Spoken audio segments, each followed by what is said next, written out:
What's going on, guys? Gomes here back again on another MLB The Show 18 Diamond Dynasty video, and today we have our weekly roster predictions for July 27th, I do believe. Of course, the roster update is coming out on Friday. Obviously, they always come out bi-weekly, so my predictions always come out on Tuesdays every other week. So, without further ado, basically, the point of this roster predictions is basically I tell you guys who I think is going to go up and who's going to go down, and you guys in turn invest and can make a lot of stubs.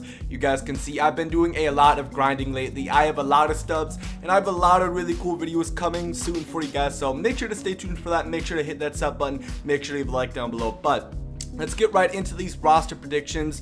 For this one, I actually have 6 offensive players instead of the usual 5. And we're going to start out in Cleveland with the Diamond Jose Ramirez. In his last 14 games against lefties, he's batting .444 with a 1.222 slugging percentage, 2 home runs, and 3 total extra base hits. That's really what we want to look at right here. He only has 62 power versus lefties. That's going to be the key attribute. He's hitting .393 with the 1,000 slug, 4 home runs, 7 total extra base hits, 5 strikeouts, 5 walks. But the main stat we're going to look at is power versus lefties. I think that has a chance to go up maybe even to 70, push that up +8.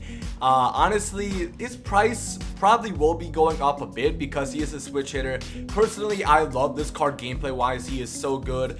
And if he has like 70 power left, he's going to be one of the best, third baseman utility guys in the game. So his overall, I think will go up to only like an 88, but nonetheless, Jose Ramirez, if you guys do not have him yet, I strongly suggest that you pick one up. He's really, really good. I really do enjoy using him. In this game next, we got the Reds, and we actually have a bronze card. We got Jesse Winker right here. In his last 14 games against lefties, he's hitting .333, .333 slug. So his power, I don't think is going to go up, but that slugging percentage or the contact definitely can go up, hitting .333. Against righties, so he's hitting .500 with a 750 slugging percentage, 1 home run, 5 total extra base hits. I think the contact will go up a little bit, but the power and the contact left, power right, of course, is what I think is going to go up for Jesse Winker. It's not going to be a huge upgrade, probably only to a 75, but he is a silver. Right now, I don't really know if he's going to be on gold watch. It's going to take him to start hitting lefties a bit better and for a little bit more power right now, but definitely I do think he will be going silver in this next roster update. Now, we have a lot of National League guys you'll find out in this episode. Moving over to Milwaukee, we got Christian Yelich, who in his last 14 games versus lefties, he's hitting .615 with the 1,000 slugging percentage, 1 home run, 3 extra base hits. Righties .333, 500 slugging percentage, 0 home runs, 5 extra base hits. Power lefties is going to go up a ton, slugging 1,000 versus lefties. It's only a 42 right now. That could possibly go up to a 55, possibly even more. And also the contact lefties is really what we're going to look at. I do not think he's going to go diamond, but I would put Christian Yelich on diamond watch. He has the fielding and the speed, 90 and 78. That's really good. So his hitting numbers don't have to go up that much to end up getting to diamond. So I would definitely invest in him. I'm only going to say an 84 right now. He's only going for 1,000. You can invest into a lot of him. And he's hitting .583 with the 1.167 slugging percentage in his last 12 at-bats. He is hot right now. But moving on to Pittsburgh, we got Corey Dickerson right here. In his last 30 games against lefties, batting .333, 467 slugging percentage. Righties hitting .358 with a 731 slugging percentage, 6 home runs and 12 extra base hits, 3 walks to 12 strikeouts. So that discipline and vision probably won't change. But righties, he's hitting 731 slug, 358 batting average. I think that can both go up a little bit. The power lefties, I think, can move up a little bit, maybe like a +4 to a 42 at a 467 slugging percentage right now. I don't think he's gonna quite go gold. I'll say like a 79 overall for Corey Dickerson, but if he hits power against lefties just a little bit more, I definitely think he will be pushed over to gold. So I would invest into a bit of him, only going for less than 300 stubs right now. Here's the big one right here, Matt Carpenter. A lot of people are probably expecting this one. In his last 14 games versus lefties, batting .500, a 1.333 slugging percentage, 4 home runs, 7 extra base hits. Righties hitting .375 with a 1.188 slugging percentage, 4 home runs, 5 total extra base hits. He's going to go up. Every single thing, both contact, both power, I think is going to go up. He will be a gold when it's all said and done. I'll say an 80 overall. And yeah, on July 20th, 5 for 5, 3 home runs. He is really, really hot right now. I don't know if he's going to be on Diamond Watch because this is going to be a big upgrade to push him +4 right here. He's probably going to get pretty marginal upgrades on both contact and both power. Matt Carpenter, I would definitely assume that he will be going gold. And of course, you can't really invest in him, unfortunately. He will be going up a little bit because, of course, third basemen are really expensive right now. So just keep in mind of this gold prices. If he goes up to like an 80 overall per se, he's probably going to be going for about 2.5, close to that, probably 2.5 to 3K. So there is definitely some room to make on Matt Carpenter price wise because third basemen are really hot right now. Moving over to Trevor Story, who's been really, really good over his last 30 against lefties, hitting 333 with the 515 slugging percentage. Righties hitting 431 with the 745 slugging percentage. Righties is really the key statistic, the contact, the 54 versus righties. That's going to go up quite a bit. The power, I think, can get touched a little bit. They might try to mess with this contact and power left. I don't know if they will, but the contact and power right definitely should go up. I'll say a +1, maybe a +2 to an 82. Trevor Story, he's got the speed. If they move his fielding up a bit, which I don't know if they will, he could potentially be on Diamond Watch, but he also needs some vision upgrades. But I definitely think he will be getting a +1 to a +2 in this roster update. Next, moving on to pitchers, we're going to start over in Toronto, Le6. For a close or a relief pitcher right here, we got Sing Hwan Oh, a 76 overall. In his last 30 days, he has a 0.77 ERA, of 154 opponent batting average, 0.6 whip, and 15 strikeouts to 1 walk. I think the hits K and walk per 9 are both going to go up a little bit, probably maybe +4s on everything, something like that. He's only going to go to like a 78 overall. I definitely think he has the potential to go gold. I don't know if he will.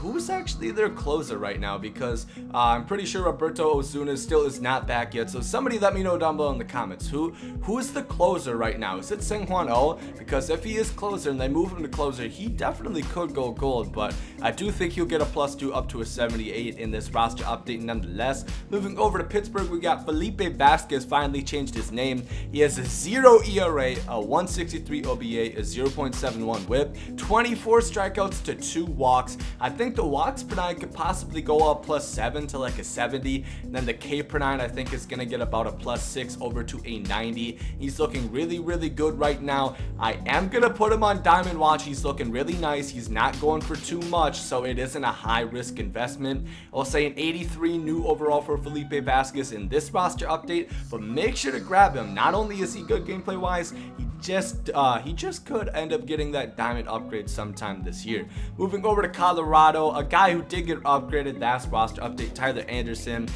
He's still pitching really good at 0.96 ERA, 147 OBA, 0.79 whip, 31 strikeouts to 8 walks. Once again, a case I think the hits K and walks per 9 are both going to go up. Not a huge amount, but probably, you know, +3s all aside. If he keeps pitching like he does, I think he can go gold, but this one, I'll say a 78 overall. Now moving over to Los Angeles, we got Kenta Maeda right over here if I can find him. Kenta Maeda right here, 78 overall, 1.4 ERA, 167 OBA, 0.82 whip, 37 strikeouts to 6 walks. Now, honestly, one thing that's kind of holding it back is actually the stamina.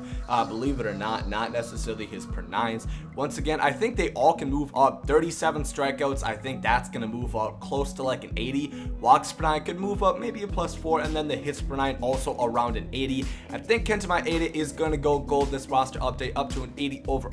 Right now, I don't see diamond potential just because, you know, I don't know if he can, you know, move that far up, especially because his stuff isn't the greatest, and his stamina, like I said, is kind of holding it back. But I do think, nonetheless, he is going to go gold in this roster update. Now, moving on to our 5 downgrades, we're going to go start off in the Windy City, Chi-Town with the White Sox. We got Jose Abreu, a guy who I was really high on at the start of the year. In his last 30 games against lefties, batting .267 with the 400 slugging percentage.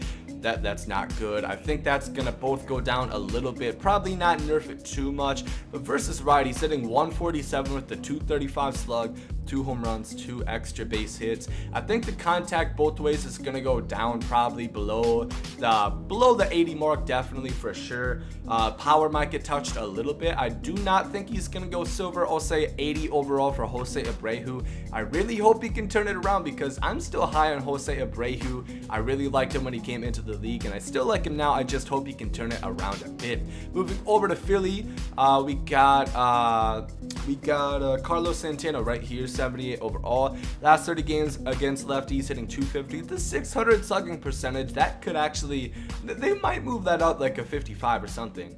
2 home runs, 6 extra base hits, but versus righties, hitting 115 with the 272 slugging with the 180 slugging percentage, my apologies. He has 23 walks, which is going to keep him up. Of course, that's already at 102, but I think they're going to do some stuff with him. I think he'll only go to a 77 overall. It's not going to be huge downgrades, but I think they'll probably move his power lefty up to like a 56 or something like that. But I've heard some people rumoring that he might possibly go gold. I don't see it, to be honest. He has to turn around a lot for that to go ahead and happen. Moving over to D-backs, we got Robbie Ray right here. In his last 30 days, 5.88 ERA, 272 OBA, 1.5 whip, 30 strikeouts, 11 walks. I think the K per 9 is going to go down a little bit. He has 30 strikeouts, but for the amount of innings that he's pitched, I think it's going to go down a bit. Also, his hit 9 is going to go down probably to like a 70. 79 overall. I would not invest in him to go gold. I think he's only going to go down to like a 78, but mainly I just want to say he's not going to go gold at this rate at all. Now, 2 over in San Diego, and of course San Diego's always a touchy one. San Diego Studios is located here, and they're notorious for being really bitter to downgrade people, but so eager to jump on whenever they're hot to go ahead and upgrade them. So it's going to be interesting what they do. But Tyson Ross, he has a 7.77 ERA, 278 OBA, 1.68 whip, 17 strikeouts to 14 walks. I think the hits and K9 will both go down quite a bit, maybe like a 5-6, and then the walk 9 could get touched, probably won't. None of that. He's going to go bronze, of course, if they do decide to upgrade him. And then Eric Hosmer, he is 82 overall right now. In his last 30 days, 162 against lefties, 184 slug. Righties hitting 133 with the 200 slug. 4 walks to 29 strikeouts. I think the vision's going to go down. The contact right is definitely going to go down, especially the contact right. I think he probably will stay gold because he is from San Diego, but I think he'll be an 80 overall. Of course, he is a first baseman, so if you guys are trying to invest, if you guys are putting in buy orders to try to, you know, get Frank Thomas or Albert Pujols done, I would hold off on him if you're gonna do this, because he's probably gonna go down and his exchange value won't be as high. So I do think you'll go to an 80 overall. But that is gonna do it for this week's roster predictions. As always, if you guys have your own suggestions and your own predictions, make sure to leave them down below in the comments. I would like to hear your opinions. Also, I'm gonna have a poll in the top right regarding some channel stuff. What kind of videos do you guys want to see? So make sure to vote on that. I really would appreciate it. And if you guys did enjoy the video, make sure to like down below. Hope you guys have a great rest of the day, and there you guys comes out. Yay! Love is love, and hate is hate. To die is an awesome adventure, and I can hardly wait. Earth is a prison, I need a great escape. You know I'm in my zone when I'm up in outer space. You know I'm in my zone when I'm up in outer space. You know I'm in my zone when I'm up in outer space. You know I'm in my zone. You know I'm in my zone. I took a bite of the glory.